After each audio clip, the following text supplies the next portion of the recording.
from the Timber TV studios, this is Timber Talk. Here is Brady Goldman and Sawyer Regan. Good afternoon and welcome back to the show. I'm Brady Goldman. And I'm Sawyer Regan. We had a bunch of contests during the holiday break, so we'll jump right into the boys hockey team. On December 27th, boys hockey hosted Silver Lake Regional at the Caddy for the first time since their epic 2-1 overtime win in the state quarterfinals all the way back in 2023. Junior Aiden Hoyle notched a goal in the first and senior Danny Morris scored on a power play in the second. Michael Roof allowed just one goal in net and the boys emerged victorious 2-1 over the Lakers.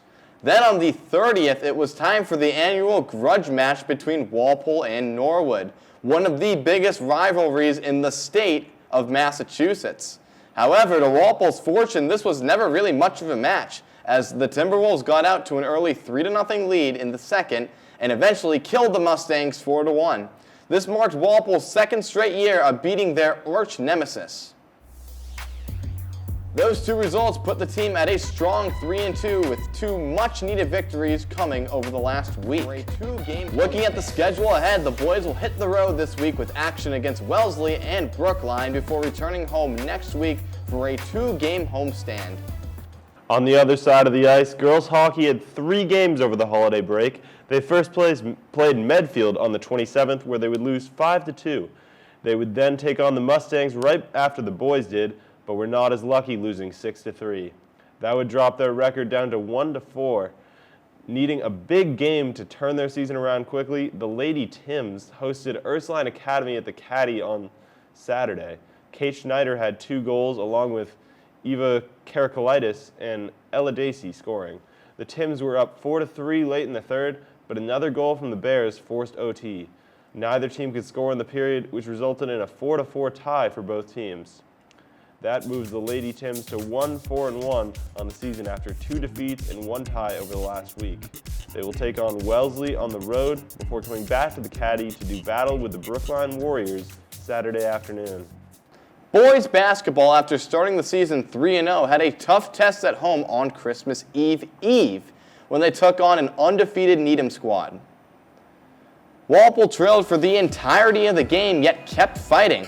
It would take a very strong Needham run at the end of the fourth, which sealed the victory for the Rockets 68-57, which dropped Walpole to 3-1 in their first loss of the season and brought Needham to a perfect 5-0 record. Ryan McDonald flourished again on the stat line, dropping 21 points on efficient shooting, while junior Cole Chase also put up double digits at home with 10. Despite the tough loss, Walpole did not let the sorrows of defeat consume them.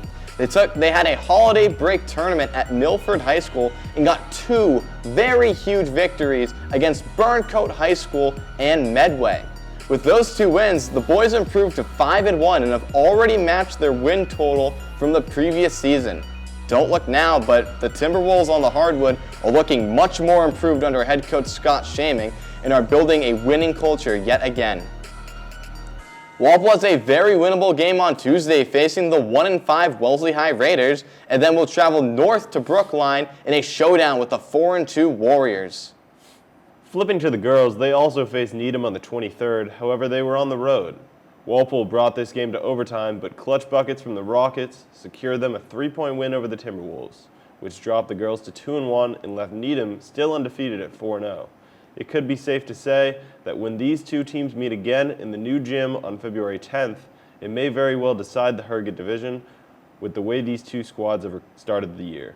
Recovering from their heartbreaking defeat, the Timberwolves would play in the Sioux River tournament at Oliver Ames over break. The girls started off their 2-game tournament with a 56-53 win over 1-2 Oliver Ames.